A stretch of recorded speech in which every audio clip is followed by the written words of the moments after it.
The silence that follows a broken shield is not a sign of peace. It is the sound of a ledger opening. Picture yourself standing in the ruins of your own life. The smoke from your burning roof stings your throat. Your sword is snapped. Your brothers are cooling in the dirt. You look at the Roman horizon and you think the worst is over. You believe that because you survived the iron, you have earned the right to breathe. You are wrong. For the Roman war machine, the slaughter was just the pre-game. The blood seeping into the soil was merely your entry ticket into a system so cold, so surgical, and so efficient that it makes death look like a luxury. The Roman heavy infantry does not celebrate when the screaming stops. They do not cheer. They pull back in disciplined, rhythmic steps, wiping their blades with the same boredom a baker uses to wipe a floury table. Their lungs move in perfect, measured timing. They have finished the slaughter portion of their workday. Now, they are clearing the stage for the professionals of the harvest.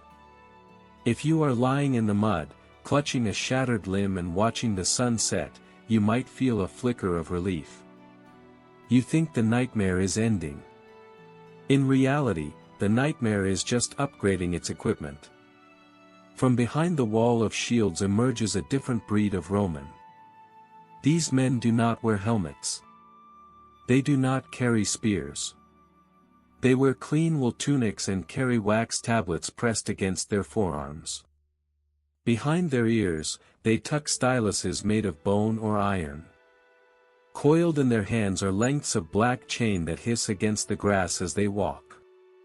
These are the Mongones, the slave dealers. They follow the legions like vultures follow a wounded caravan, but they have zero interest in the dead. The dead have no value. The dead cannot be taxed. The Mongones are here for the survivors. They move among the wounded with the bored, calculating gaze of a cattle buyer wandering through a livestock market. They don't see a father, a warrior, or a man. They see a side of meat. They see a series of numbers. This is the engine of the empire that the history books tend to skip. Rome did not wage war purely for honor or the glory of the Senate. War was a corporate operation.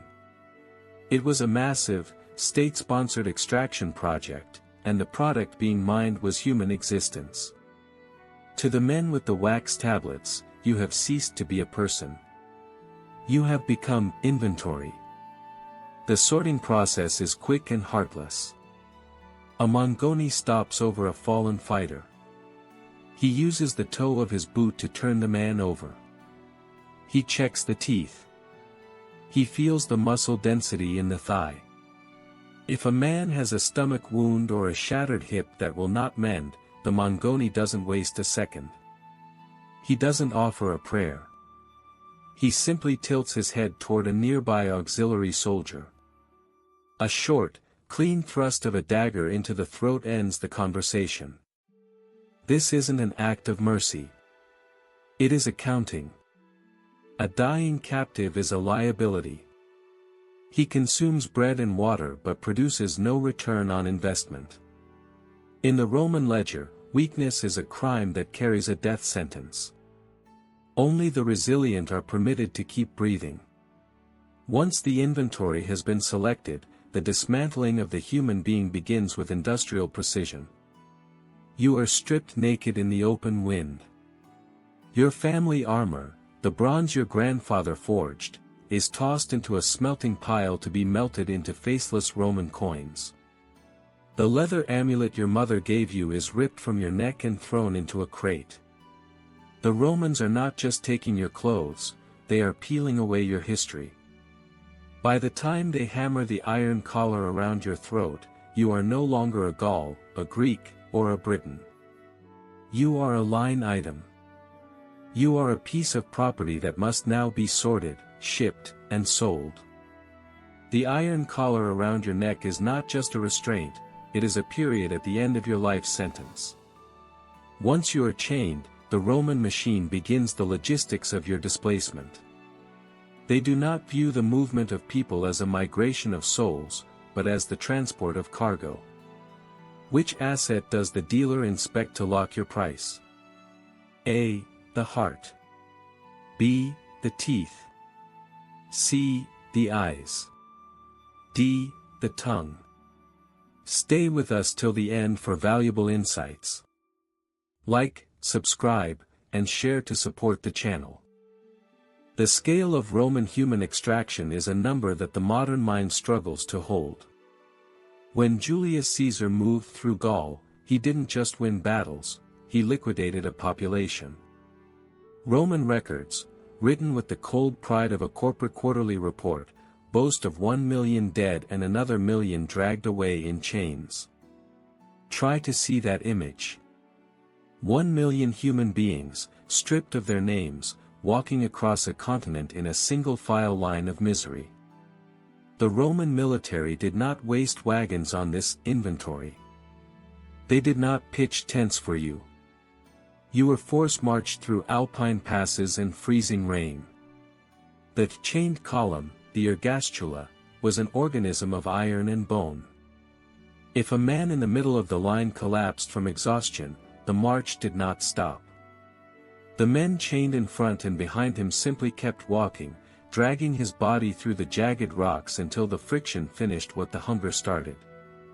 Only then would a guard step in, use a sword to decapitate the corpse, and toss the head into the ditch to free the chain. The rest of the line moved on. This was the arithmetic of suffering at its most raw. The Romans had calculated exactly how much bread a human body needed to walk 20 miles a day without dying too quickly. They had calculated the cost of the chain versus the value of the life. By the time the survivors reached the great markets of the South, the sheer volume of human meat was so high that the price of a man's life collapsed. In some markets, after a major campaign, a human being cost less than a clay jug of cheap wine. The sorting that happened on the auction platforms decided which flavor of hell you would inhabit. There were no good options, only different degrees of darkness.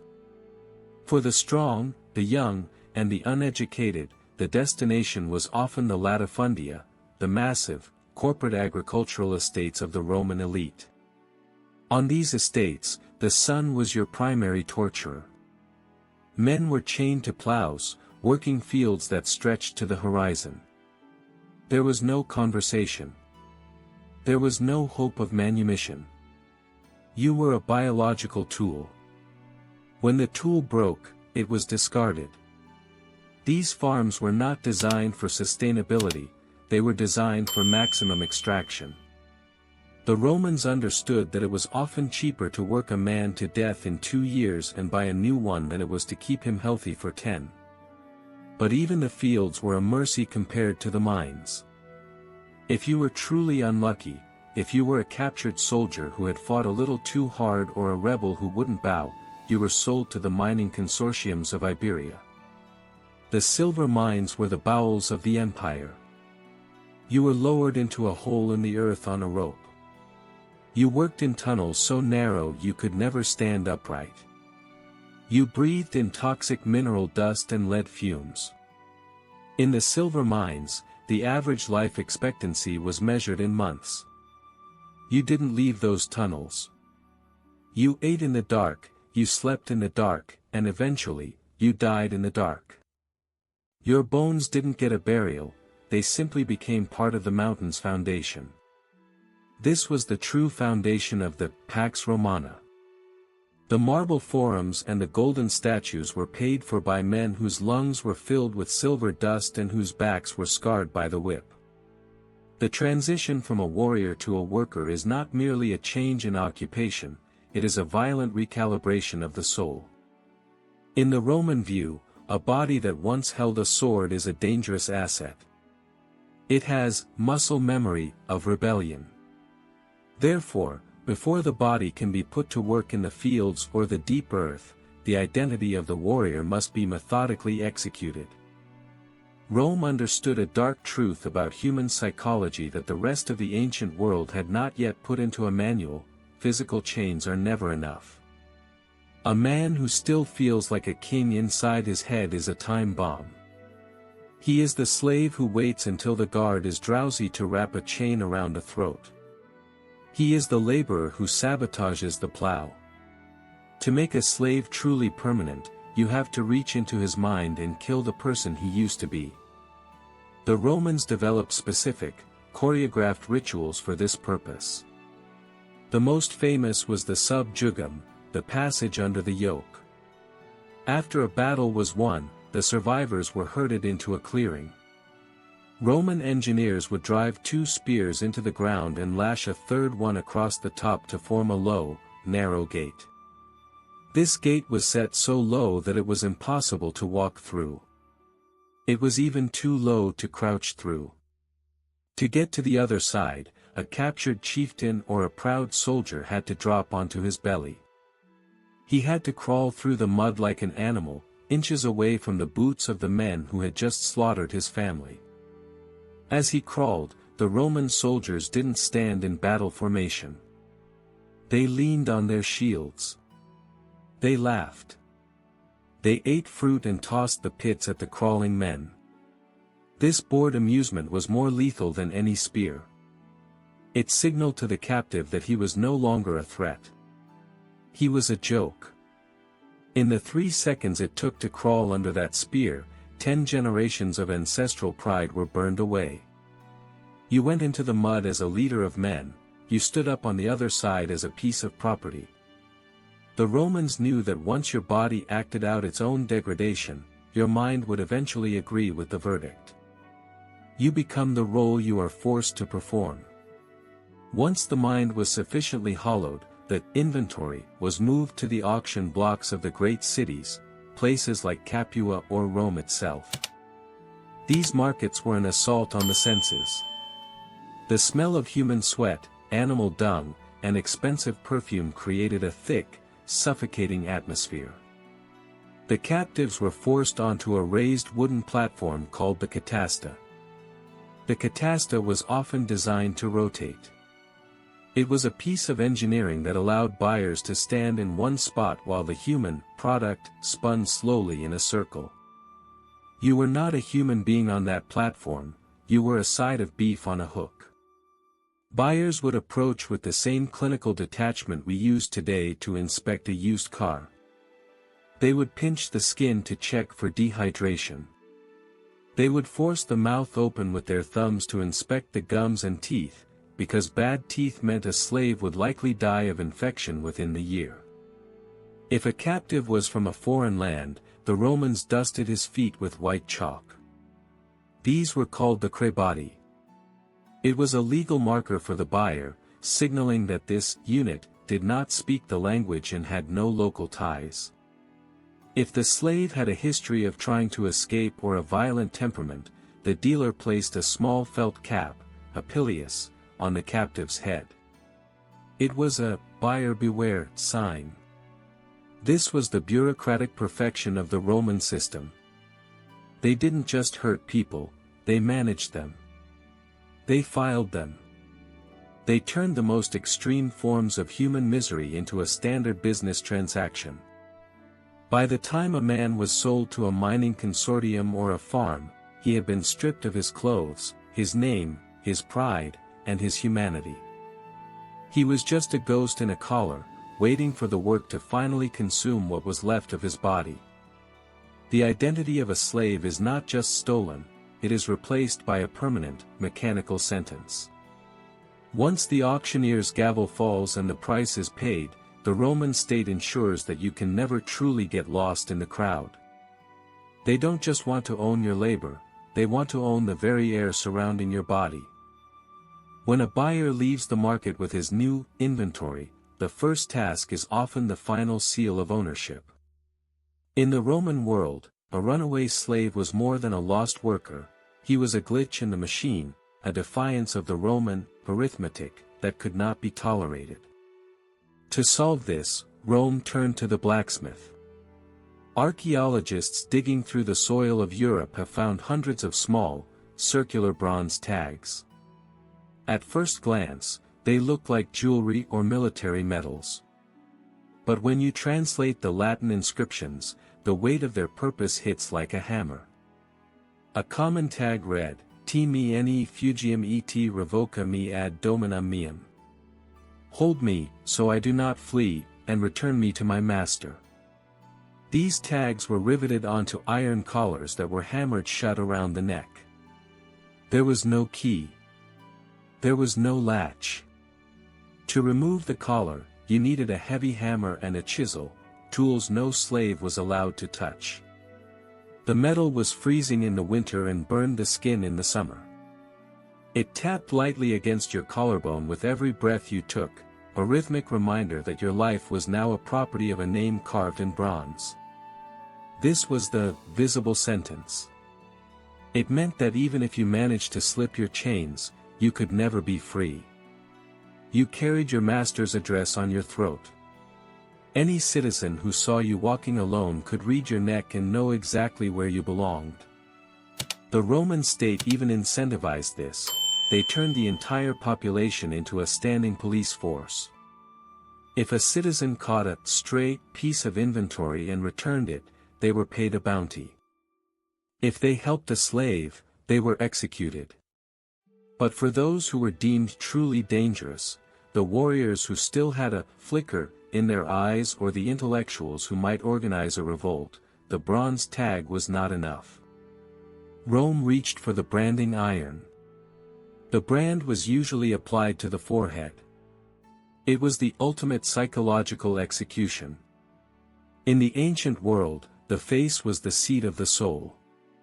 By burning a mark of ownership into the brow, the Romans were effectively overriding the person's face. When you looked into a mirror, you didn't see the man your mother raised, you saw the logo of a corporation. This was designed to break the internal mirror. It forced the captive to accept that there was no outside to the Roman system. The Roman elite, the men in clean togas who studied philosophy and discussed justice in the Senate, didn't see this as cruelty. They saw it as maintenance. To them, a slave was a vocal instrument, a tool that happened to have a voice. You don't ask a hammer how it feels about being kept in a dark box, and a Roman master didn't ask a slave how he felt about the iron collar. This detachment allowed the Romans to build their architecture of terror with a clear conscience. The beautiful aqueducts that carried fresh water into the cities, the massive arenas where the public cheered, and the paved roads that connected the world were all maintained by these vocal instruments. Every stone was set by a hand that had a bronze tag hanging beneath it. The civilization was a beautiful, marble mask sitting on top of a screaming face, and the Romans made sure the mask never slipped. The most dangerous thing in an empire built on order is a man who remembers what it felt like to be free. When a person has been stripped of his name, his family, and his clothes, he still possesses a hidden fortress, his memory. If he remembers he was once a warrior, he is a threat. If he remembers he was once a king, he is a revolutionary. Rome knew that to truly secure its borders, it had to invade the memory of the defeated. To understand Roman power, you have to realize they didn't just want to win the war, they wanted to win the after. In the ancient world, immortality wasn't a vague religious concept. It was something you could touch. It was your name carved into a village stone. It was the statue of your grandfather in the town square. It was the stories your children told about your bravery. As long as you were remembered, you still existed. Rome developed a surgical procedure to kill this existence. They called it damnatio memoriae, the condemnation of memory. This was not a riot of angry soldiers smashing things in a fit of rage. It was a cold, bureaucratic process. It was a man with a clipboard and a team of stonemasons. Imagine a Roman official walking into the captured palace of your ancestors. He doesn't burn the building. He doesn't destroy the art. Instead, he walks up to a life-sized marble statue of your father. He sets a cold iron chisel against the eyes. Clink. The eyes are gone. He moves to the nose. Clink. He chips away the mouth. He leaves the rest of the statue perfectly intact. He leaves the chest, the arms, and the royal robes. This was a psychological masterstroke. By leaving the faceless statue standing, the Romans were creating a monument to nothing. Anyone who walked past would see the silhouette of a king but would be unable to recognize him. The soul of the ancestor was effectively blinded and muted in the afterlife. The Romans believed that by destroying the image, they were physically uncreating the person. They weren't just killing you, they were making it so you had never been born. This erasure extended to the written word. Imperial scribes were dispatched with pumice stones to find every mention of a defeated leader in official records. They would scrape the parchment until the name disappeared.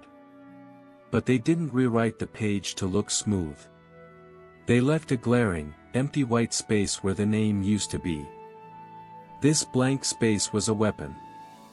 It was designed to tell every traveler and every grandchild, someone important was here. They did something great. But Rome has decided that their name is a crime to speak. Look at this hole in history and be afraid. This was the architecture of silence.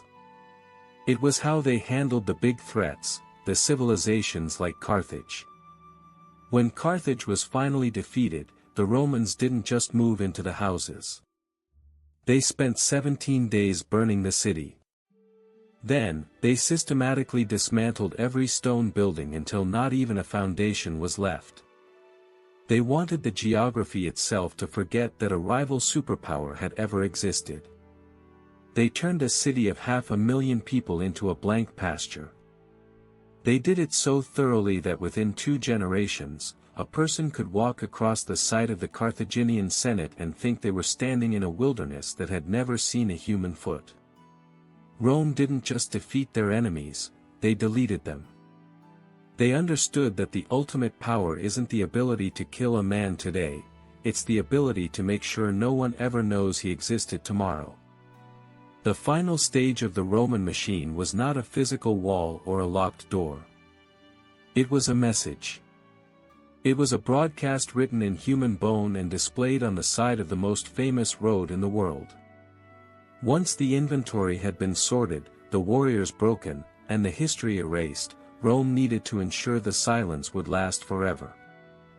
In 71 BC, a gladiator named Spartacus proved that even a vocal instrument could still scream.